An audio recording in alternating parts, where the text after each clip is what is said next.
This is Kentucky Afield Radio. This is Ron Rohde, Kentucky Afield's first host back in 1953. Now, I'm proud to present Charlie Baglin. Don't look now, but we are in the midst of fall wild turkey season. Maybe you're thinking about a bird for your Thanksgiving Day dinner table. Also on the show, there have been a few changes officially to the black bear season, and there is an addition to the list of species you can hunt at night. We go inside outdoors with wildlife biologist Steven Dobey, plus our report for fabulous fall fishing. So grab some coffee and hang around for Kentucky Afield Radio. It's easy to use fishing cliches in commercials. Catch memories. Hook some fun. Or you'll love it. Hook, line, and sinker. So, with the catch phrases out of the way, next time you go fishing, ask someone to go with you. See if we take the bait. Introduce them to what you love so much. After all, we already know the terminology. Now, they just need to know how. Fishing. Your Kentucky Department of Fish and Wildlife can help. Log on to fw.ky.gov. Deer in the headlights. Watch out, Mr. Deer. Singing with your kids in the car is one way to keep deer hazard season in mind. And should a deer catch your headlights, flash those lights, sound your horn, break its concentration to scurry it along. There's one. And where there's one, there may be 2 or 3 more. Deer hazard season runs through November, so be wise behind the wheel while nature runs its course. A message from Fish and Wildlife and the Kentucky Office of Highway Safety. Welcome to Kentucky Afield Radio. My name is Charlie Baglin, and fall turkey season is upon us. The guest on the show is the man who knows a lot about wild turkey in Kentucky. He is in charge of that program for the state. Steven Dobey, the top turkey biologist with the Kentucky Department of Fish and Wildlife. When you think turkey, Steven, you don't really think fall, you think spring. Yeah. If I'm sort of in the dark on this, maybe others are too. What is the difference between spring turkey hunting and fall? Aside from the weather, you go out in the spring and the turkeys, the gobblers at least, are incredibly responsive. They're looking for hens, and so there's a lot of interaction with the hunters, and that's where the draw is. People just like to get out there. The birds are really hot and heavy and active. You go out in the fall, a lot of things are happening. They're really focusing on their feeding, just to get enough weight on to survive the winter months. So to do so, they typically flock up together. So instead of going after these individual birds or 2-3 birds at a time in these groups you may see, you have blocks of 40, 50, even 100 birds that you can stumble upon. So the dynamics are very different. They're not as responsive, but what you're seeing in the fall are a lot of birds that are maybe half a year old. And so you got these jakes. These they'll be born in early summer. It's now September to December when you're hunting them in the fall. So they're really young birds. They're pretty decent-sized bodies, but they spent their whole life in these family groups, hanging around with mom, hanging around with their siblings. So that's all they know. So if you get those birds split up in the fall, break up those groups, it is just their absolute instinct to come to another call, to come back, kind of that group mentality. I see that. So you're still, even though in spring you're separating a turkey from the crowd. That's the goal. Ideally, separate that adult gobbler from the hen. Pull her a little closer to you. Whereas in the fall, you're intentionally trying to, sometimes even intentionally just make yourself visible, present, scare the birds, make them scatter. So the common thread is you're trying to lure them back in, and they're responsive, but just for a very different reason. It's just a group mentality. They want to get back into that fall flock. And so they're seeing you, the hunter, as part of the flock. They're responding to your call. Responding, yeah. When they see you initially, a lot of folks just, you come up on a flock of turkeys in the fall, creep up on them close as you can, and then make some noise, run at them even, to scare them. Make them. What you want ideally is the flock to scatter in all directions. If the whole flock scatters and goes in one direction, it doesn't do you much good because then they're still all together. Ideally, you want to get those birds for some reason, some means to scatter kind of to the wind. Then sit, conceal yourself, be still, start calling. And they'll hear that, and they'll start coming back to reassemble. And that's when you can get one within shooting range. You're after gobblers in the spring. In the fall, you're not. No, either sex in the fall. Why the distinction? Spring turkey hunting is very different from most other, especially upland birds, in that you're hunting during the breeding season. So, depending on the weather, the breeding season may be going on, and then the season itself, even though it's only 23 days, that's one reason why it's so short, the season itself could extend into the nesting season. So really we want to protect those females in the spring because those are the ones that are just about to have young. They're going to have poults in the next month or two. So the males are very responsive. Get out there, have a great time, get some meat in the freezer while protecting the hens. In the fall, that's not the case. There's so many young birds out there. And in the fall, generally, the great majority of birds are taken in the fall are jakes, young birds.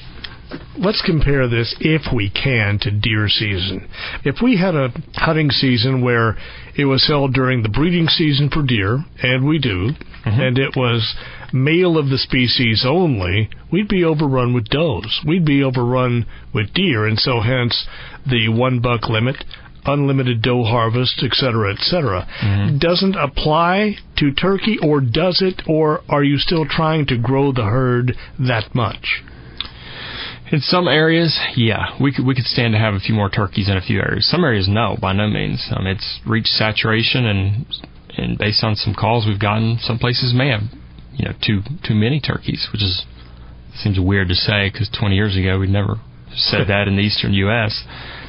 But turkeys are different in that they are so very susceptible to variation in weather and, in fact, population growth.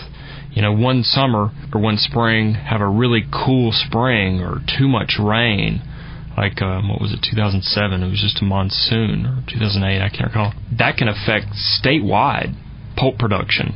So statewide, that weather can have an impact on turkeys. We're not going to see that with deer. Deer are very hardy animals in the fall during their breeding season. So this is a means to further kind of protect those females in the event that the poult production is subpar.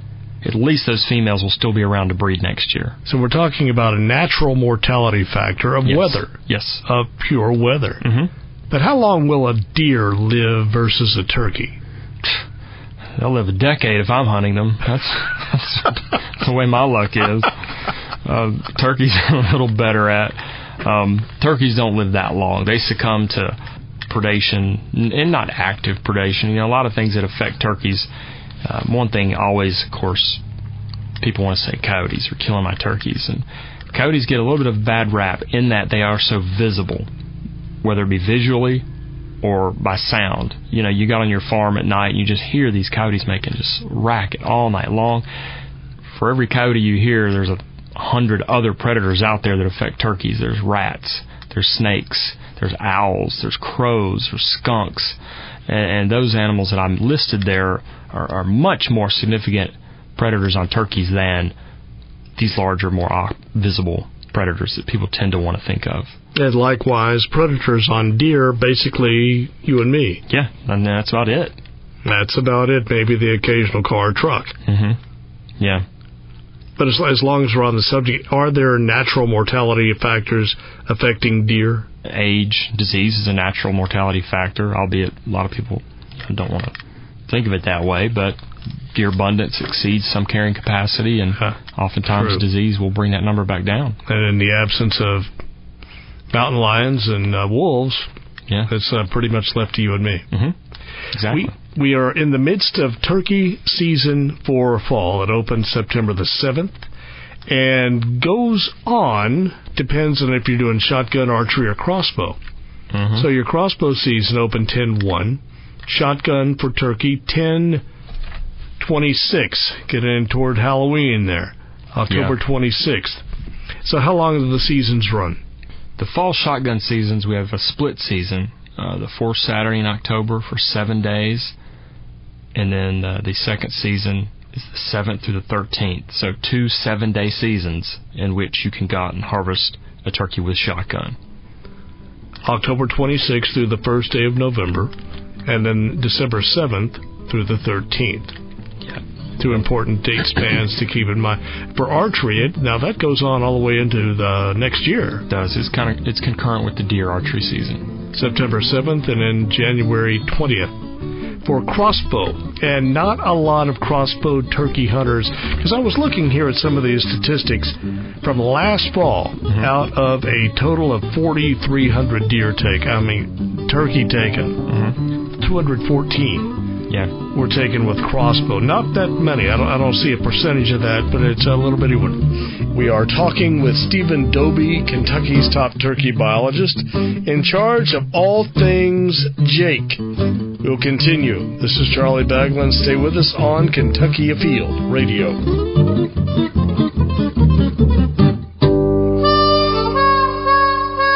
This is Charlie Baglan back on Kentucky Afield Radio. We're talking fall turkey season.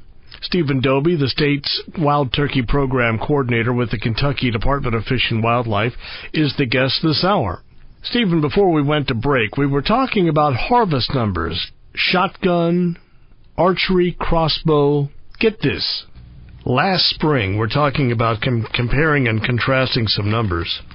Last spring, and crossbow, get this little teensy little number, out of a total of 32 and change thousand. Do you remember how many crossbow? It was probably no more than 2% of the harvest. A total of 50 were taken by crossbow. But anyway, that season is there. It's certainly an option. But you move up. It's clear that you compare 32 and change to 4,000 and change. Spring is much more popular than the fall season. Nonetheless, you can't sneeze at 4,000 folks out there taking turkey in the fall. Oh yeah, it's a lot of fun. It's cool. The turkeys just act very different, and a lot of times they're kind of they're less weary because they don't have breeding on their mind. All they care about is filling their stomachs. So if you can find the acorns or the agricultural crops and position yourself, you'll see turkeys in the fall. And sometimes you may see a lot, depending how late into the winter you hunt. So which is easier, spring or fall? It's different. Nothing easy about spring turkey hunting, but those birds they just see too well. But it's a lot of fun. It's just a lot of people actually don't fall turkey hunt. I don't know. It's just something that it's more opportunistic. If they're out archery deer hunting, true, and see a turkey come by, you can take it. Well, that tells me, just by what you're saying, is that sportsmen and women in this state appreciate the challenge. They don't want to go out and just have an easy time of it and go out and 30 minutes later you're back with the turkey. They like that pursuit. What percentage of the population needs to be removed each year if you want to have a stable population? Well, with turkeys, because with deer, there's not so much other mortality factors out there. We're talking at a population level. So harvest is the primary means of controlling that population. A lot of upland birds, that's very different because they're so susceptible to weather, whether it be spring, summer, fall, any kind of spring weather event, winter weather event can have big impacts on survival at a population level. So with turkeys, it's a little different to nail down a number, but what you want to see is just a consistency in your harvest. When you start seeing marked declines, that obviously is an indication that, hey, perhaps poult production is suffering or nest success is suffering. May not necessarily be the hunting that's causing fewer turkeys. It's that they're not pulling off a successful year of production. If you look at Tennessee, if you look at Kentucky's harvest, it is very static. It's very consistent, and we fluctuate within 2,000-3,000 birds a year. And in the last several years, we've reached the harvest threshold of over 30,000 birds. And I think prior to 4 years ago, I believe we'd never done that before, and now we're hitting that every year. Is hunting taking more turkeys than natural mortality? No way to know. No way to know.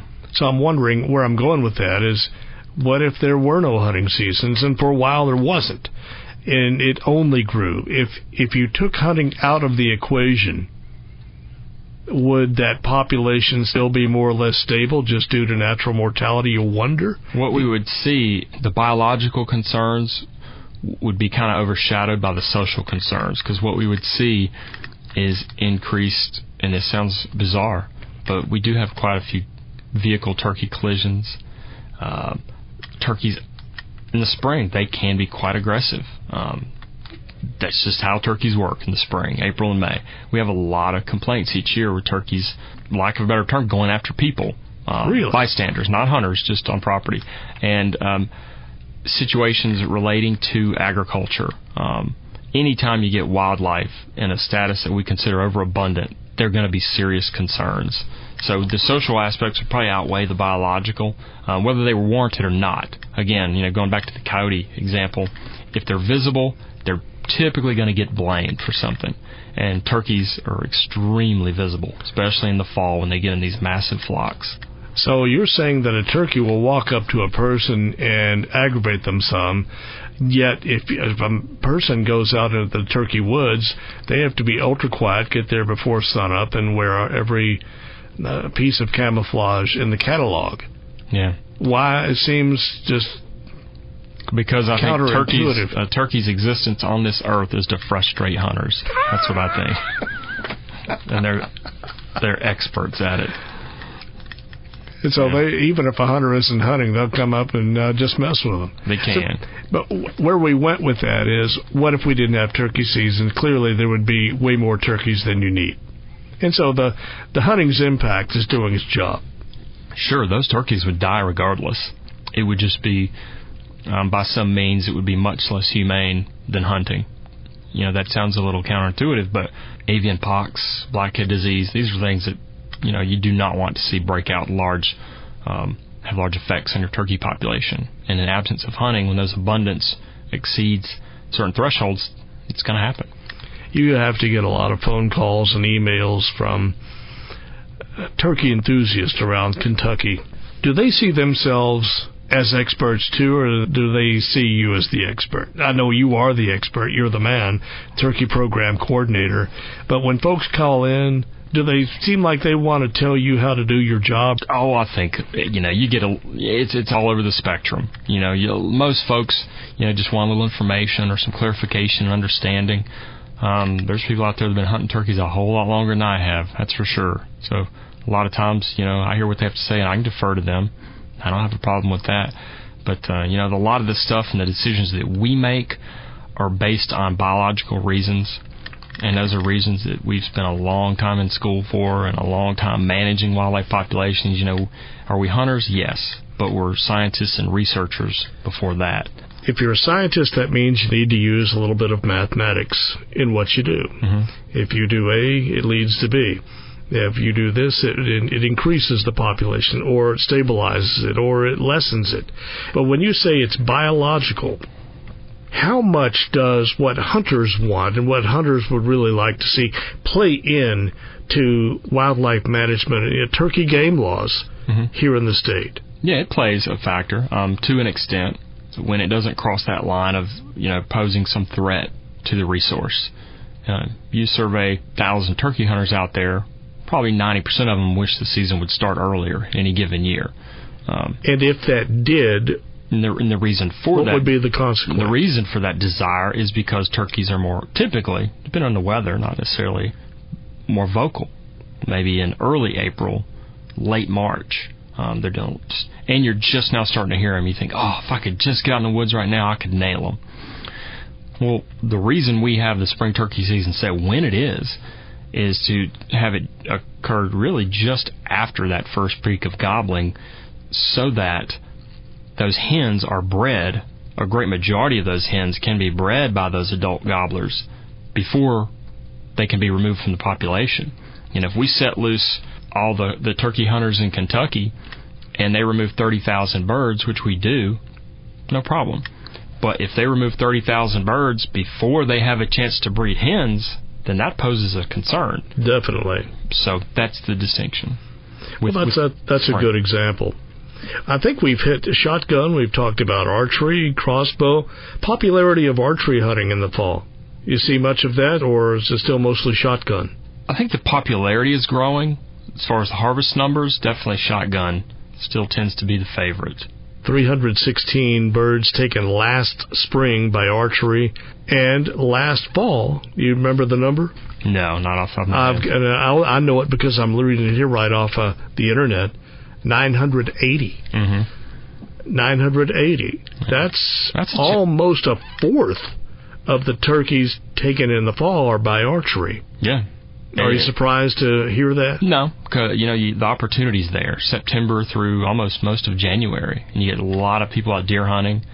And if you're out hunting deer, then you've got the appropriate license. If necessary to have a license for not on your own property, then yeah, you can take a turkey. And I tell you, that's a challenge. It's commendable. Get a turkey with a bow. That's impressive. It is. I had a young lady on the show the other day from the Kentucky Fish and Wildlife Foundation.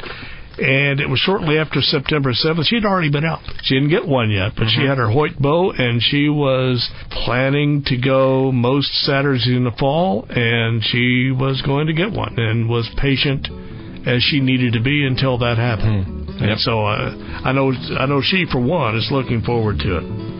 Is there a difference in scouting spring versus fall? The later you go into the fall, focus around food. So when the acorns start falling, you can find those areas, turkeys are going to be there. Just the leaves will be totally disturbed. You'll see a lot of bare circular patches in the leaf litter, and that's the turkey scratching, looking for acorns.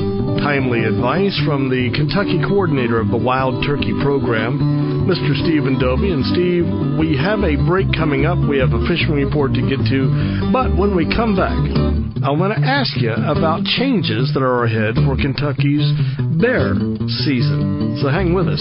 This is Charlie Baglan on Kentucky Afield Radio.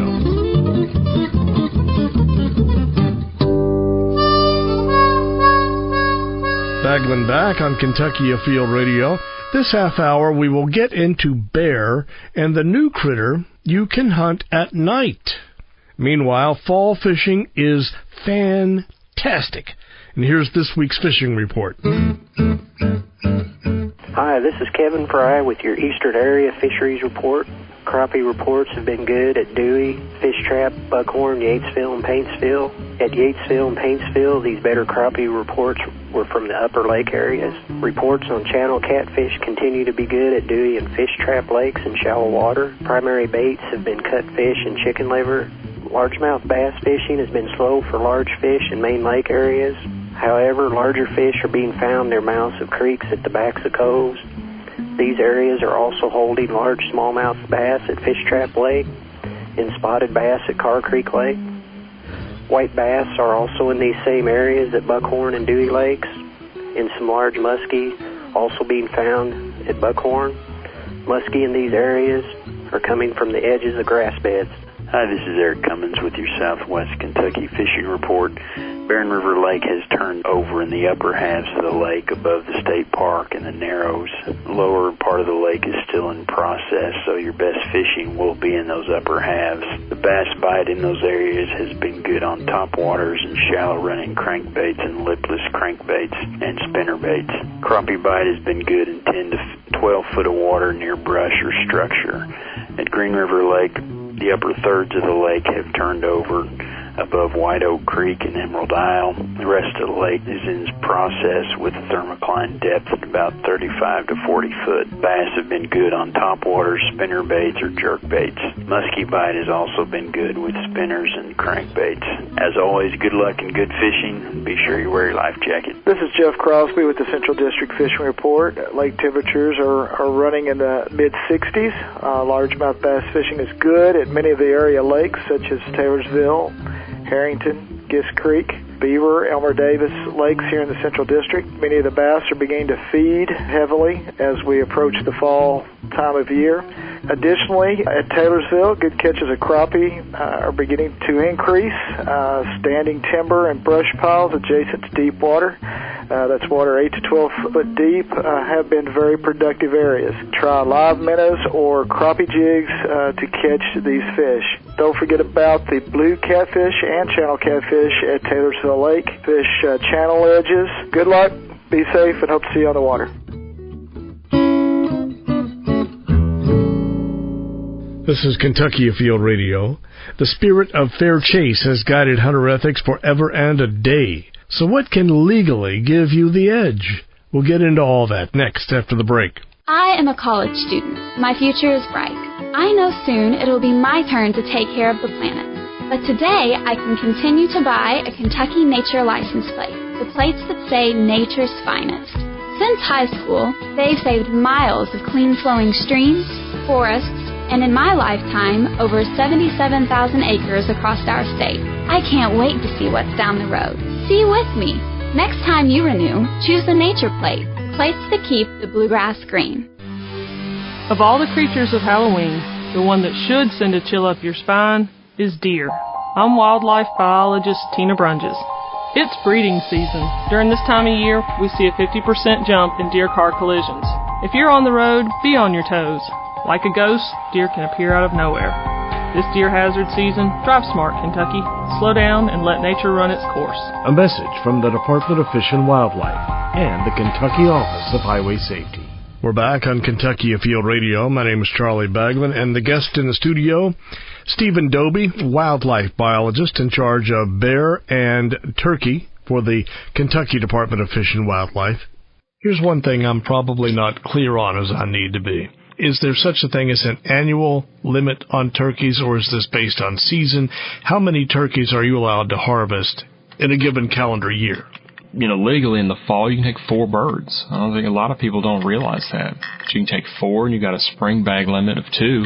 So within a given year, you can take 6. Now, very few people do that. Now, that's not to say that you can go out on January or March 1st and buy your hunting license and all 6 tags and use them all in the spring. Nope. Can't do that. Not legally. Not legally. So you can't say, well, I'd only got 1 bird in the spring. I'm going to take 5 this fall. That's right. Can't do that. No, we have distinct spring and fall limits. 2 in the spring, 4 in the fall. And one distinction, a lot of people don't, maybe they don't look too closely at the guide. They just look at the bag limits. Okay, I'm good to go. And I encourage everyone to pick up that hunting guide and really look at it, because there are some distinctions. No more than 2 birds may be taken during the shotgun season, regardless. Biologists rely on many sources for data to estimate the population of turkeys or other wildlife. And the telecheck numbers are certainly a part of that. Explain the importance of telecheck. Tell me why it is a big deal. In my opinion, one of the best advances we've had, and not just Kentucky but other states, to be able to have access to that instantaneous data of harvest numbers. It allows us to look at regional variation in harvest from month to month. When the season ends, we know, boom, this is our harvest. We know what that is. And we can go ahead and start looking at other factors in analyzing the season structure for next year. If we have to wait for hunter card returns to come in or a survey, that takes months and months. So often you will see a delay in when you can address or identify a problem if one exists. But with the telecheck data, it's instant. So if there's something happening in the population, harvest is really dropping, we know it when the season's over. That's a huge, huge asset to us as biologists. And a lot of people, long for those days of old. And you sit around the check station and tell your tale. There's something to be said for that. But also, there's some downsides. Me personally, I've had the experience in other states where you had to take a turkey to a check station of killing a bird 4 o'clock in the evening in the middle of the southern Appalachians, and you drive an hour and a half to the nearest check station in the book and get there at 6 o'clock, and they're closed. Yeah. And here I am riding around with this turkey in my possession. I had to go to the next county. Fortunately, they were open. But next thing you know, it's a 3-hour round trip just to take a turkey in when I could have just pulled the phone out of my pocket and checked it standing over the bird after I killed it. For a first-time turkey hunter, walk me through the steps of telechecking that bird. Well, the first thing you need to do is if you have if your license applies and you're on public land, whatever, not your own property, you need to mark that on your hunter log that's on the back of your license. Just circle turkey, put the date and sex. Call it in. You can, and there's several options now. You can call it in physically, dialing a number, or if you have a smartphone, you can go in through our app that we have and telecheck it online, or telecheck it online when you get home. You don't have to telecheck it per se in the field. I always do, just because I like to have that confirmation number.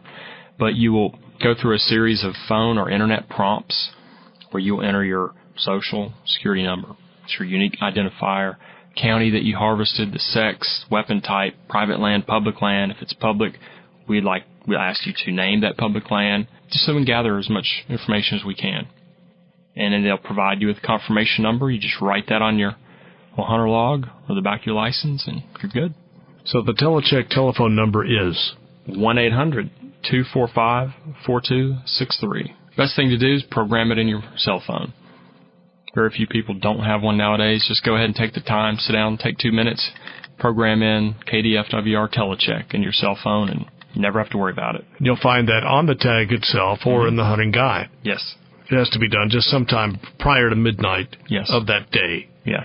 Stephen, back in June, the Kentucky Department of Fish and Wildlife Commission met, and they suggested a few changes for bear season, and I thought it was interesting. They doubled it from the total harvest of like 12 to 25. That's more than doubling. So what else did the commission suggest and is now different now for bear season in Kentucky as we look ahead to December? Quite a few changes for 2013, and these were decisions that were put forth by the Wildlife Division. You know, we wanted to offer some more opportunity for bear hunting. The commission approved those. A couple things relate to our chase season. We do have a chase season for bears in Kentucky in which people can go out with hounds and chase. It's a no-kill season. There's no take, no intentional harm to bears, but it allows you the opportunity to get your dogs in shape, train dogs. It's the month of August. The primary changes for 2013 is we expanded the areas in which you can chase. You can't chase bears anywhere with dogs for obvious reasons. There's property boundary concerns. There are 3 individual bear chase areas in which people may chase bears. There's one in Bell County. There's one along the Pine Mountain, Black Mountain corridor. That actually spans Letcher, Harlan, and a tiny portion of Bell County. And there's a third chase area, which is brand new. This is one of the things that came out of the commission meeting. It's a totally brand new chase area that will be available in Pike County. This chase season, again, being in August, the chase season now is closed. So this will be available as an opportunity next year, 2014, for chase. So that's exciting. A lot more area that people can do it. Hunting bears with dogs is something that very few people do. And it has a long history in the Southern Appalachians. However, a lot of that knowledge is not being passed on anymore. You know, we see a lot of problems with hunter recruitment. People just aren't going out to squirrel hunt, to turkey hunt, to deer hunt. Well, imagine those numbers when it comes to chasing bears with dogs. It's much fewer. And so it means to kind of help pass that knowledge on. And this is something brought forth by the houndsmen themselves that hunt bears, and I thought it was a great idea. Essentially, those chase parties are limited to 5 people when you're chasing dogs in a group of 5 people. Well, you can increase that to 7 if those other 2 are youth. So you can add a couple of kids to the party now. Yep, which is a good thing. What do the houndsmen, what do the kids, what do you learn, what do you gain from the chase season? Ultimately, you're doing it to use the dogs to harvest a bear. So you got your chase season to get out, get your dogs in shape, train them. So one of the things you learn is what are your good dogs, what are your not so good dogs that you may not want to invest too much time or money in. You can learn a lot about bears. You learn a lot about the geography of the area, the topography of the area that you may be chasing or hunting in. So you get just having that time out in the woods specifically focused on pursuing bears. You learn a lot about how they travel. You learn about the activity of the dogs. It kind of all culminates in preparation for a harvest season. One other chase season that I am familiar with in Kentucky is fox. Very similar, it sounds.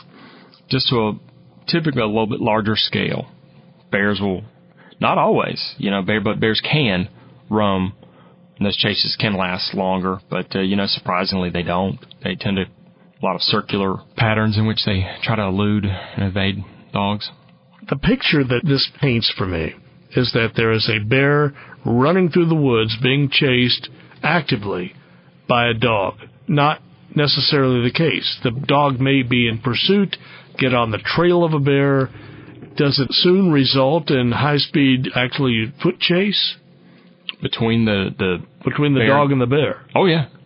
Yeah, ultimately, a lot of times you'll get the, depending on the age of the bear, the sex, it just varies on what the bear's going to do.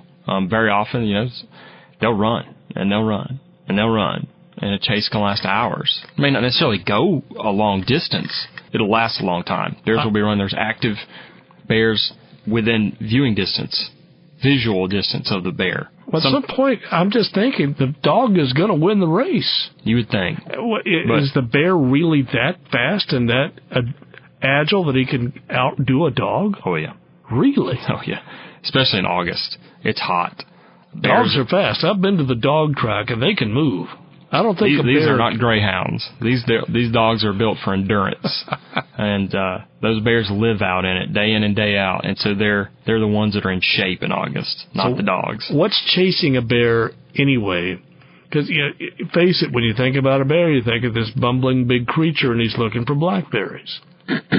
He's not running from, or I'm not out there to watch. So what's chasing a bear otherwise? Nothing. Coyote? Unless it's June or July. Nah. Bears have no predators, adult bears especially, except us. The only thing chasing a bear, maybe June and July, would be a male chasing a female during the breeding season. That's about it. And oftentimes, chasing bears with dogs gets a bad rap. A lot of misinformation out there. These bears are designed to climb. If a cub wants to get away from an adult male bear, if a female wants to escape some bothersome other animal, they climb. They climb trees. Dogs can't climb trees. Bears always have an escape route. There's not this vicious chase with nipping at the heels that's often portrayed in the media, or at least in print. That just doesn't happen. But sometimes, occasionally, a bear may decide to just bay up and stand his ground. But these dogs are not stupid. Dogs will get hurt. Dogs will get killed. So, a good bear dog's not going to physically go after and try to get his teeth on a bear. It won't win, plain and simple. It may win the race, but it will not win the fight. No. And so typically these bears either outrun the dogs, and I saw that several times this year. Bears will just outrun the dogs or outlast them, or they just climb a tree, and then the chase is over. Interesting stuff on wildlife of the state of Kentucky. Steven Dobey is my guest. We have Steve for a few more minutes. We will continue with what's new with bear season in the state and some brand new regs for hunting coyote at night. Do not touch the dial. This is Kentucky Afield Radio.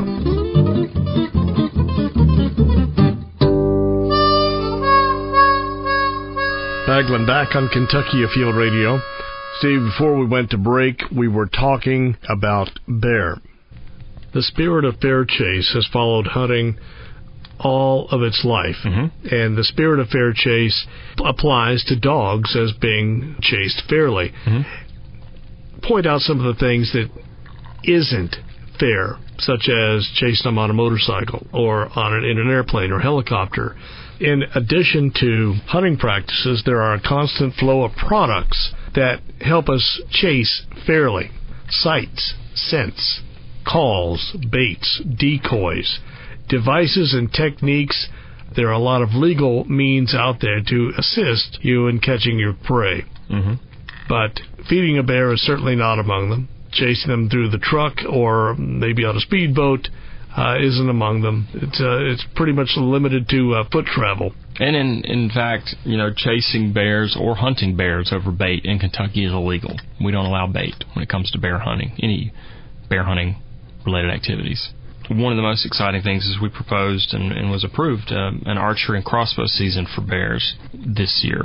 That's something totally new, and it's separate from the gun season. When is the gun season, and when are the archery and crossbow season? The gun season we've had since 2009. This year, that's going to be December 14th, 15th, and 16th. It's 3 days. It's over the weekend plus a Monday.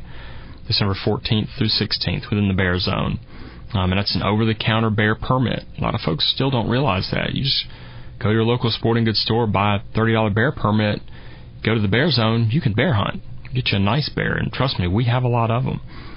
This year also, there's that archery crossbow season. That's 9 days. It's November 23rd through December 1st. Spans Thanksgiving. A lot of folks are off. And again, that is within the bear zone. This is not a statewide season. It's within the bear zone. And the bear zone itself is something that was significantly expanded this year from Wayne County on the Tennessee border, northeast up to Pike, up to Martin County. And it's about 2 counties inward from the state line along that corridor. You also wanted to bring up something new about coyote hunting at night. There's an open season on groundhogs and coyote in Kentucky, but I guess the hours when you can take some such critters, there may be some question to. How's that work for coyote now? Yeah, there were some recent legislative changes to statute, not our regs. These were our actual statutes, to include coyotes as a species that you can hunt at night. And that was a House Bill 60 that was introduced many months ago, signed by the governor, added coyotes to that list of species you can take at night in addition to raccoons, possums, fishes, and frogs.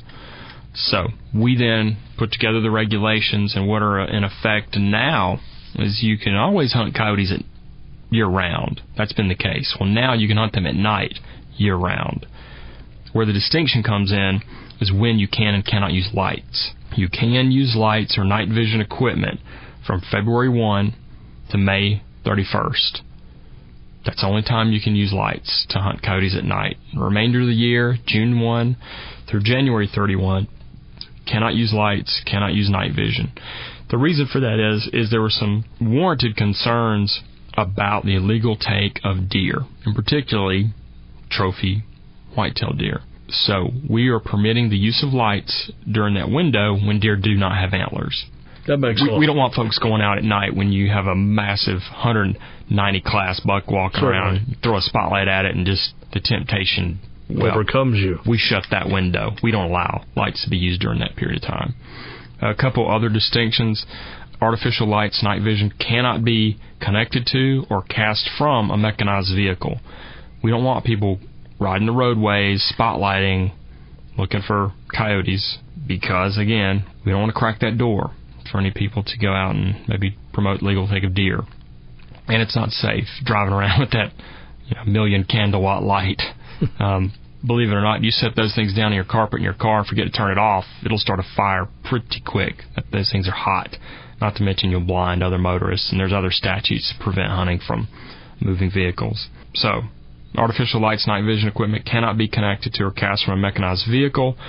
The other 2 important things, aside from the lights, probably the most important, is if you're hunting coyotes at night, you can only use shotguns. This is because of human safety concern. You're shooting something at night. Unlike daytime, you can only see to the extent of the light you're using. So you don't know what's behind that coyote. If you miss, you could cause some serious property damage, generate some safety concern for someone half a mile away. Obviously, we don't want that. So we limit that, just nip it in the bud by saying shotguns only. Just minimize that effective range.